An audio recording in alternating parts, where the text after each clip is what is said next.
feel like that's why they play the game and they toe it, and they don't say too much, and the statements are very airy fairy, and it's just, yes, at this time, we have considered all of the issues, and the security is still going to be amazing, we're all going to be fine. It's like nothing to see here, big fire flames in the background and stuff, nothing, literally big flames in the background, no, nothing to see here. I literally was just so conflicted because I'm like, I don't want Red Bull to win, but Checo, yay! Yeah. I'm so happy for him. It looks like Charles has matured a bit. I feel like his driving style isn't as like childlike, where he's making stupid mistakes, because he managed to again keep it clean and not, they didn't touch. No. Which was so nice to see, because I worry, especially with someone like Max as well. Like Max is a bit of a shithead. So you worry when you see two drivers like that.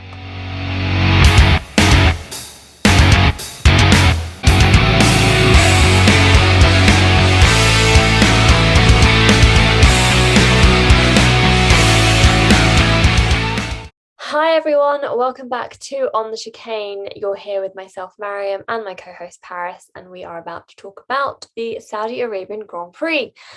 This was the second time that we have raced in Jeddah, only a few months after the first race actually. The first race was last December, and we are now in March. It was a very hectic race, much like the first one. Lots going on, lots of overtaking, lots of DNFs, and just lots of talking points, I think. So let's just get straight into it, I think. Yeah. The first thing that I think we wanted to cover really was talking about racing in Saudi as a whole. There's a lot of controversy about F1 being in Saudi Arabia. There was also an incident on Friday where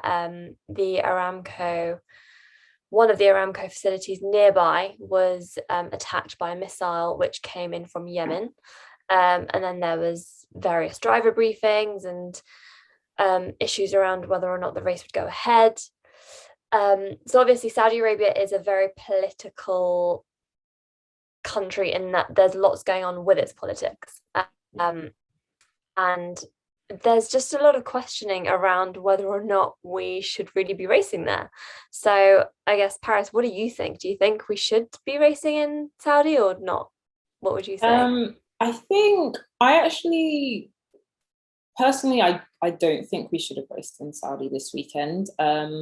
I think that the knowledge about the kind of attacks that were happening, it was known that they were happening even before the one that happened on Friday. So like, apparently the rebel group have been attacking that area for a while, and as much as it's not about like, it's not a war, it's not civilian casualties and stuff, it still could be quite a dangerous situation for the personnel and the people that are there.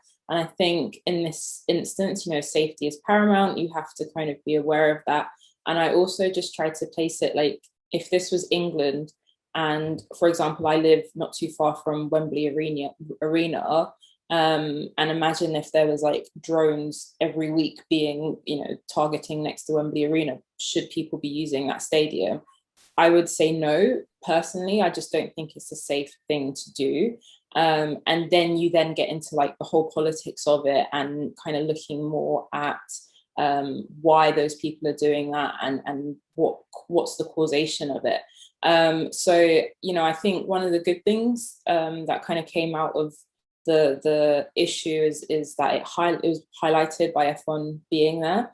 But I don't think F1 can always use that as an excuse to race in places and say, well, by us going there, we're highlighting the issues and it gives more of an opportunity to talk about it, because you have to have a moral standard of, we will not race in places where there is political conflicts, etc., and you have to maintain that standard, I think.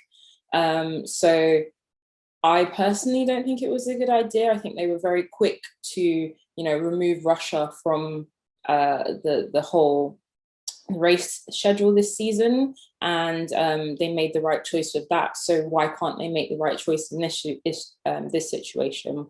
What's the difference? So I was just like trying to think of like, what is that difference? And maybe is there something that we're missing or we're not being told as fans and as viewers? Maybe we do need more information, but the information that we have at the moment, it just doesn't seem like somewhere that you would want to race unless it's for the money. That's exactly what I was just about to say. Everyone knows that F1 is a money game, right? Yeah. Aramco, who is like one of F1's biggest sponsors, is a Saudi Arabian company. The money that they pump into this sport is insane. They not only pump it into F1, they're also a name sponsor for the Aston Martin team. So there is a lot of money, I think, here. And I don't know, I find it really difficult with questions like this because, you know, where do you draw the line? Because, for example, I'm not even thinking about Russia at the moment, I'm thinking about China. You decide that you want to race in China, yet there is horrendous things going on within the country itself. And there's been no mention of that. There's been no mention of, you know, we stand by like the people that are being targeted in China. We like there's been nothing. Saudi Arabia is also a huge ally for the West. And yeah, it's just difficult, I think, to answer that question because money is the thing that keeps this sport going. With them removing Russia, I can understand why, and I do agree with it. But I'm also like, why are you, by that same kind of logic, why are we racing twice in America? America is like the biggest warmonger and has started so many different wars. They participate in a lot of the conflicts across the world. Actively, and they, you know, they fund other countries, they fund other wars, they supply weapons. So by that logic, why are we racing twice in America? You know, it just doesn't make sense. So and the reason that they can't say anything, they can't be open about why they're racing, one, because we know that they'll just say, well, you know, the countries provide a lot of money into FOM and literally give a lot of money to Formula One for the, you know, the media rights, the sponsorship rights, etc., etc. But it's like at the same time, if they were to be truly transparent and explain all of this, you know, people would just look at them like, you guys are crazy, that your logic is so flawed. So I feel like that's why they play the game and they toe it and they don't say too much, and they, you know, the statements are very airy-fairy and it's not, you know, it's just, yes, at this time, you know, we have considered all of the issues and, you know, the security is still going to be amazing. We're going to, you know, we're all going to be fine. It's like nothing to see here, big fire flames in the background and stuff, nothing, literally big flames in the background. No, nothing to see here. So I agree with you. It is a difficult thing, but if F1 wants to move towards a more transparent practice, they need to consider these on a real social and ethical level, because the fans are not stupid. We have opinions, and you know, we do get fed information by the media, and we make decisions, and our opinions are based on that information we're fed. I just think it's a question that like really cannot be discussed and we have an answer to within like 5 minutes. There's so much to unpack with it, and we're not experts, but I do think it's a very interesting subject to keep alive, and to keep discussing, because it's just the lack of logic around it just makes no sense. So I think it's important for us to, as fans, to keep discussing it and to keep this discussion open, because it invites a lot of valid opinions and things that we don't really know as well. So yeah, I'll just add to that one last thing before we move on to the next topic. I think one of the things that a lot of people, when we're discussing it, for example, we're discussing it now, but there are also, you know, the fans that are in Saudi Arabia who still want the race to continue because that's their country that they love, and they want and have the right to enjoy sports just like the rest of the world. So there is obviously different views that you need to consider everything from, but I just think that there is also, you know, the ethical and social implications of doing these things. So yeah. I agree. So on to the actual race things. I suppose we can go into quali yesterday. Yeah. Unfortunately, yeah, for two Lewis Hamilton fans and for a channel that supports Lewis Hamilton, not the best quali session for him. It hurts. I think we can say. Yeah. It was like his worst quali, like the first time he was out of quali in Q1 since, I want to say, 2016. I think that was the stat, something like that. Yeah, I think there was kind of two stats. There's one from like 2017 Brazil, and then there's one from 2009. So yeah, so basically since 2017, he hasn't been out of Q1 by himself. And I think that's just like the craziest stat. A shocking and upsetting quali for Hamilton. There was, I think I discussed it with my brother, who is one of those DTS fans, by the way. He's only just joined the train. He started liking F1 last year, so at least I now have someone in the household to discuss F1 with.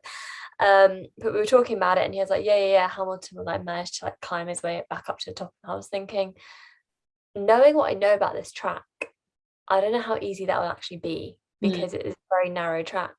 Yeah. But you know, he managed to do well in the race today. But yeah, quali yesterday was just very disastrous for him, and it, like, we're really questioning obviously the Merc power at the moment. Yeah. So it was a bit, just a bit I think just shocking more than anything for most Hamilton fans. Yeah, I feel like it was just a bit of early heartbreak, you know. We just knew the mountain that he would have to climb in order to get back into the points, right? And you know, George Russell, on the other hand, qualified fifth. So there was a difference between their setups, or something went wrong for them. And it was just really difficult to see. But also in quali, we had, you know, Mick Schumacher with his really bad crash. You know, thankfully Mick was okay, but he made it even into Q2. So he was doing pretty well before he crashed, and I think, you know, it was just a real big shame, because it have been performing really well. On the other hand, we had Perez with his little sneak attack at the very end, and managing to put it on pole. I was like, yes, Checo. I was so happy for him. I literally was just so conflicted, because I'm like, I don't want Red Bull to win, but Checo, yay! Yeah. I'm so happy for him. It's hard, isn't it? I think I saw your tweet kind of do quite well, because I was out yesterday. I didn't watch quali, but seeing that, the stat is that he's now, I think, the first Mexican to like get pole. So obviously a really big thing for him, and this is his 11th season in F1. 11th season in Formula One, 11 years almost to the day that he started in Formula One, that he ended up on pole. And he's number 11. So that's clearly very impressive. And also, I think it's impressive, but also kind of what you expect, given that he is a Red Bull driver. But also, it didn't really translate in the race today. He was kind of not really fighting. I think he finished fourth, so he did. I think he had a few unlucky moments, though, didn't he? I don't know. I was too busy paying attention to Max and Leclerc at the front and everything else that's going on with the Alpines and stuff. So I don't know. Well, originally, so he was first, and then him and Leclerc had that moment where, you know, Ferrari came out into the pits, and it looked like Leclerc was going to pit and undercut him. So then Perez literally like dashed into the pits. Then moments afterwards, there was a safety car, obviously allowing everybody else to pit, and then he ended up third. And then he was in front of Carlos Sainz, but then he crossed over the line of the pit entry, pushed in Carlos Sainz wide. Carlos Sainz ended up, he basically had to give the place back. So he was a bit of like and had a bit of misfortune. But at the same time, with a strong car, he could have, overtaken Carlos. He could have fought back, and he didn't. So yeah, that's what I mean. Like, he was a bit of a kind of nowhere to be seen after that happened. I don't know if it like knocked his confidence or what, but it just that happened. With the whole safety car thing, and then the whole having to give Leclerc Sainz his position back, and then after that, you didn't really hear from him.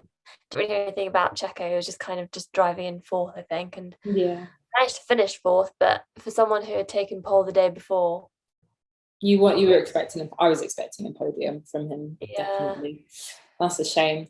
But that leads me on to another two people that did have quite a lot of battles really early in the race, which was Ocon and Alonso. We know you hate Alonso. If you've been a long time fan of ours, you will know that Marium does not like Alonso. I am not his biggest fan either. But he and Ocon were like going lap after lap after lap, considering the fact that they're teammates. It was a bit wild. Yeah, honestly, it was just like flashbacks of like Force India, especially in that bloody pink car. It's literally exactly the same as like Force India / Racing Point. But yeah, it was just Ocon versus Alonso, and we even had Otmar on the radio being like, "We're just gonna let them race," and we were like, "Okay." But yeah, just both drivers making the most out of DRS. Ocon was originally ahead. Then there was a bit of back and forth where Alonso managed to overtake, then Ocon got the place back, then Alonso was in front, and then Ocon was in front, and just a lot of that. But it was very tense between the two teammates, and not really what we expected to see, considering, like you've said, they are teammates. And it was a bit like, are you guys just wasting precious time, precious energy on trying to battle each other when you should really be focused on the cars ahead and fending off whoever's behind you? But I guess it worked out in their favor-ish. I mean, Ocon finished 6th. Alonso ended up retiring. Whole nother issue. But yeah, I mean, it didn't really affect, like, them two were kind of in their own little battle and their own little bubble. The only person who kind of got a little bit close was Bottas, who did eventually end up overtaking Ocon and was in between Alonso and Ocon. But other than that, the two of them were just kind of going at it in between themselves, not really affecting everyone else around them. So I think that was a good thing. I think it's interesting that Otmar took the let them race stance, because I feel like as a team principal, you want to ensure both of your cars make it home. We know that Jeddah's a narrow track. Even just like a little slip up, if the back of your car, you lose the back of your car. If you oversteer a little bit, that could mean that you end up into a wall. So for me, it didn't seem like the most sensible thing for either of them to be doing. But we know Alonso's a bit crazy, cheeky. He's going to try and play the racing game as often as he can, just for thrills, because that's what he seems to enjoy, even if it's not the smartest thing to do at that time. I'm thinking of Hungary, where he was like battling Lewis Hamilton last year for like many, many laps, just shredding his own tires, but he wasn't even in the race with Lewis Hamilton. Lewis was like battling the people up front. So I don't know. We know that they kind of like to do these things, but to me it just seemed so stupid, even though we got to see some good racing out of it. But then he did Bottas, Bottas and Ricciardo then ended up out, because do you think this is like an issue for all of, like, there must be an overheating issue with these new cars, because there's just so many things that keep going wrong with the engine. I think reliability is just going to be really crazy for the first half of the season. What I find strange is the fact that it all happened at the same time. Like, you had Ricciardo lose power, pull up at the pit entrance. He couldn't make it into the pits.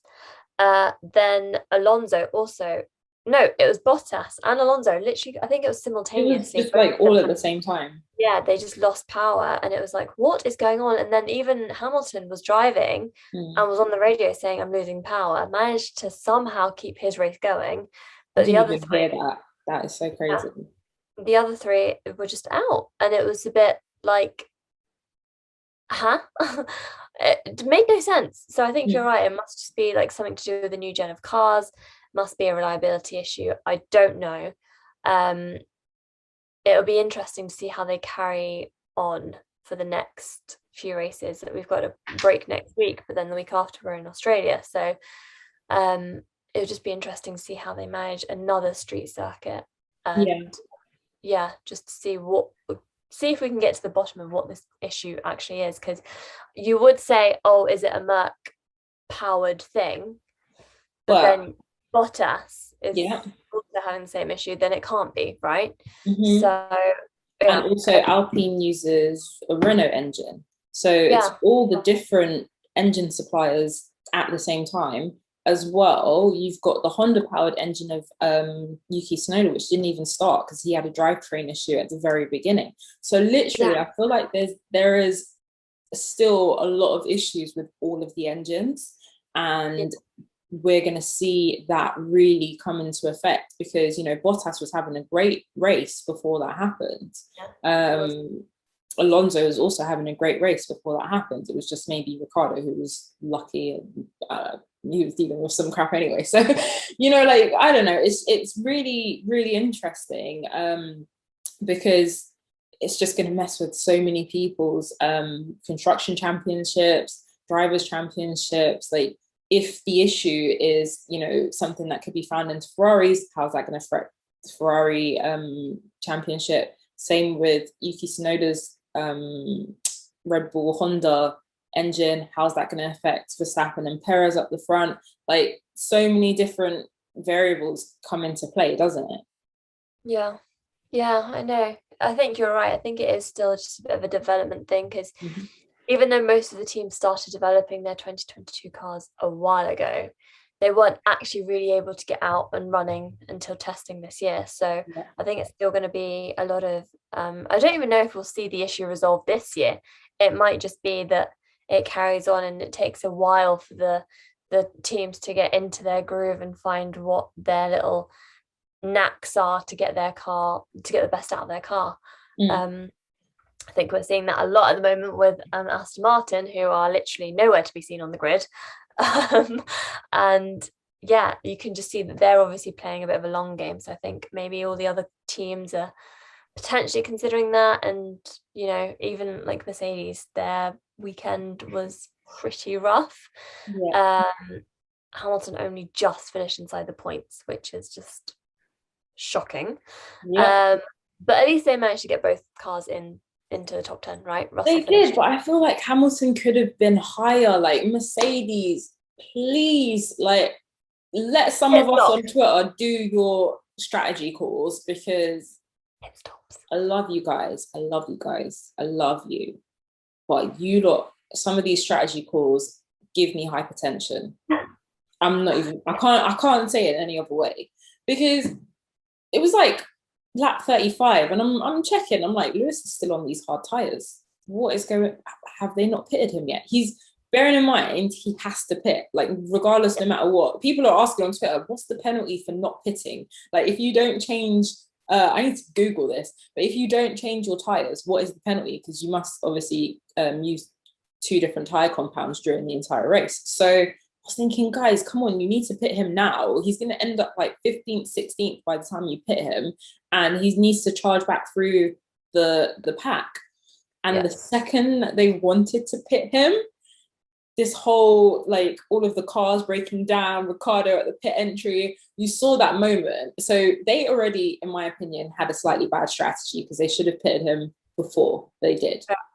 The moment that they decided to pit him, they couldn't, because he literally was driving past the pit entry, and then they're like, box, box. And he's like, well, one, I can't, because there's a car right there. And two, I'm past the pit entry anyway. It's too late, guys. Come on. And then the pit lane got shut, because pit entry was closed because of the cars were all bunched up and blocking it. And he didn't end up getting to pit under the virtual safety car, which would have been beneficial for him because he would have saved time, he would have been higher. So it was just a whole shit show. It was very hard. He should have been higher. He ended up finishing 10th, and I feel like he could have finished at least 7th if all that stuff hadn't happened. Well, that's where he was running, right? He was running in 7th with a 30-second gap between him and Ocon at one point. Yeah. So if he managed to actually pit when he needed to pit, he would have been able to make it out in time, providing obviously that the time loss was about 12 seconds. But yeah, even then, when they finally said over the radio, okay, we're pitting you as soon as the pit lane opens again, when they did pit him, his stop was a little bit slow.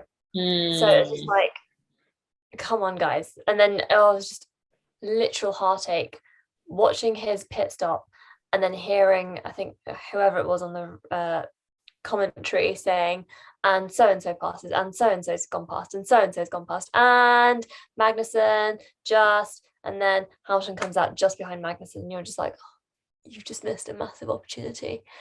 So guys, can we it's been, when was the first, I need to go back to our videos and find the first race where I was cussing Mercedes for their pit stops last year, and then I need to just do I think it's been every video since. I need to just do a whole video of every single time that I've cussed Mercedes on their pit stops, and I'm going to send it to Mercedes AMG Twitter, and I'm going to be like, guys, come on, you need to tidy it up now. We need to be better than Red Bull in all aspects of our drive, better than all the other teams. So yeah, it was very, very, very frustrating. And then what really annoyed me as well was that they put him on the mediums. Like, I know the mediums are better to like drive on and you can race a bit harder, but he only had 9 laps left. He could have done.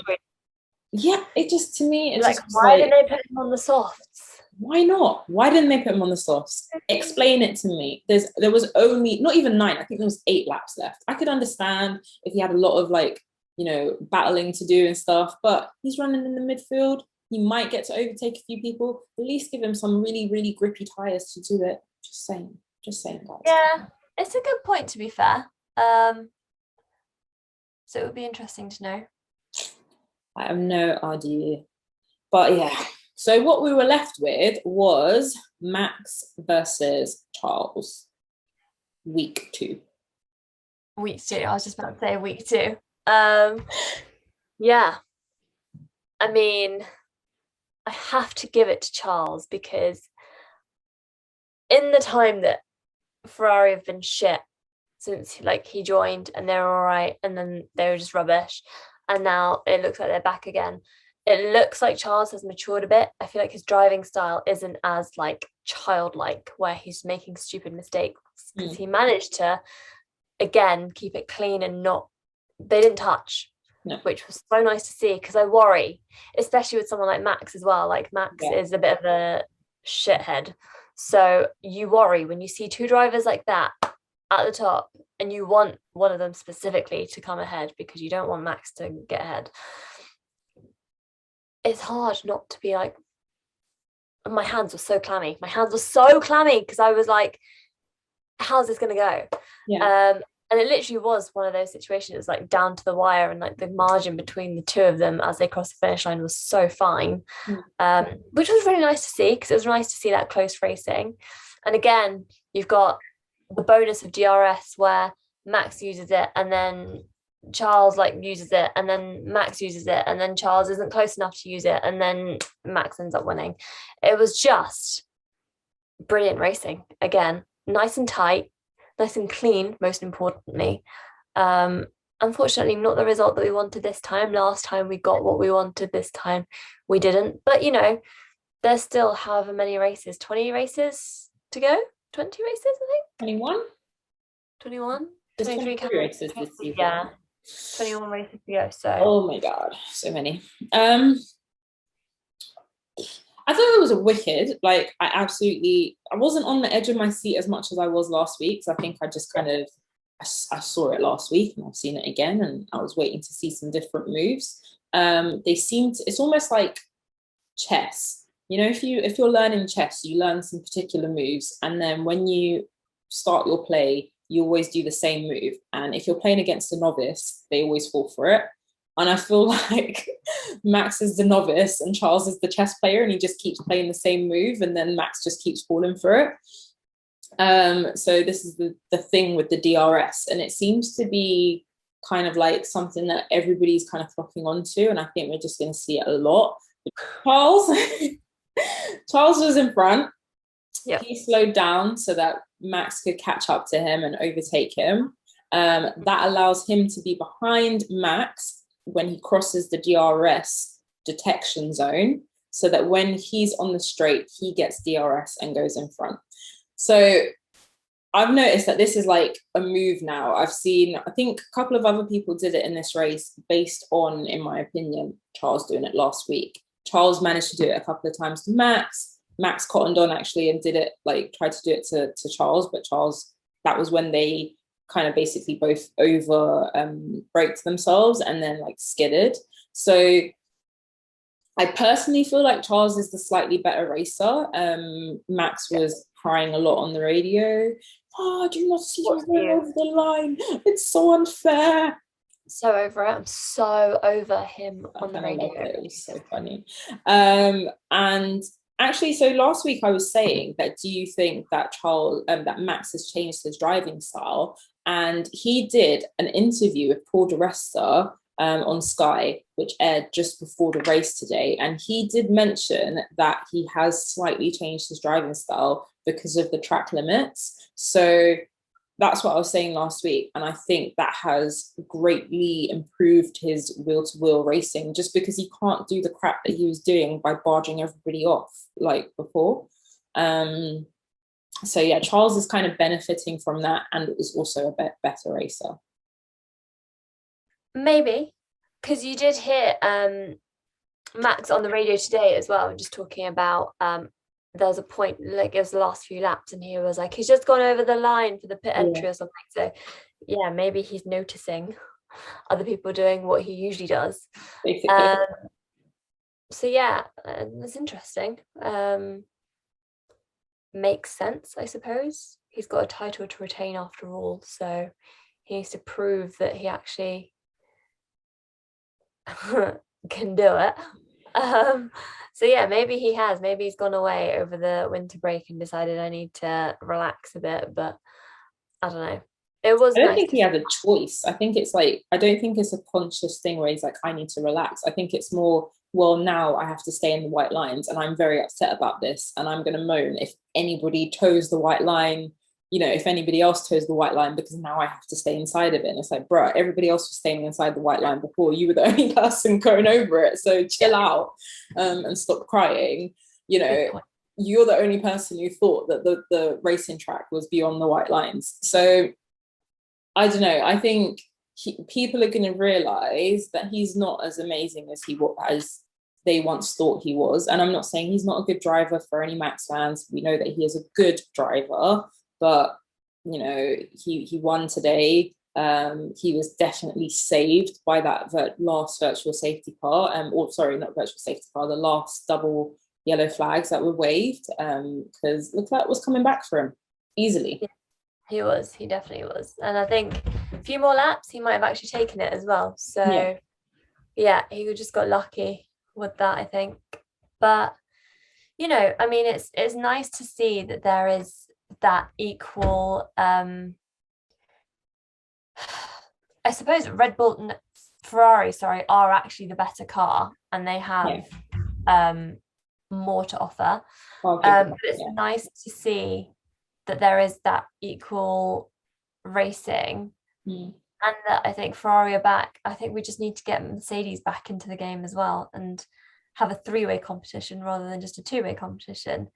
Well, they said Imola, so I feel like we've got a couple of races left to go before they're like back in the game. It's probably going to be like a 2-horse race for the first few laps, and then you're just going to see Mercedes coming from the back for the first couple of races. That would be nice. Okay, so we do our winners and losers of the day. Yes, can you go first? Because I haven't thought about mine. My winner of the day is Charles Leclerc. I think he drives super well. And the fact that he was able to capitalize on the unlucky pit stop of Checo, maintain the lead for pretty much the entire second half of the race, and take it to Max Verstappen. And I feel like he likely would have overtaken Max Verstappen at the very end, had it not been for those yellow flags. Obviously, it is what it is. Max won. Whoever crosses the finish line first, that's the winner. Doesn't matter what you've done before that moment, as we know. But I still feel like Charles was the better man driving today. Okay. See? My winner, I'm going to go for Ocon. Okay. Just because he managed to obviously finish in the points. He finished 6th. Obviously, Alonso had a DNF, so he didn't finish in the points. But I think for Ocon to survive that really aggressive racing from Alonso, who is obviously the more experienced driver, I think he just did really well. And we all know I'm a huge Ocon fan. I think he deserves so much. So I was really happy to see him come out of that unscathed. Mm-hmm. I'm happy that he finished in the points. And yeah, I'm just a big Esteban stan. So yeah, he's my winner of the day, I think. Cool. Who is your loser of the day? I'm going to go for Perez because, my guy started on pole and really in the car that he's got should have managed to at least finish on the podium. But to lose out the way that he did and then not be able to kind of bring it back within those 50 laps, I think it's just a bit like, where's your head at? You're driving literally like one of the best cars. Yeah. How have you not managed to get that back? And I know that he's got 2 Ferraris that finished ahead of him, but still, he started on pole. Come on, just give it something. So I'm going for Perez. I'm sorry, I know he's your friend, and I know No, you love him. I kind of agree with you. I feel like when he did end up in the unlucky position, he could have still taken the charge back to Sainz, and he didn't.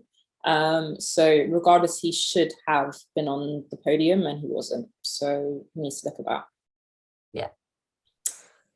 Yeah. My loser of the day is gonna have to be Nicholas Latifi, because dude does not do well with this track.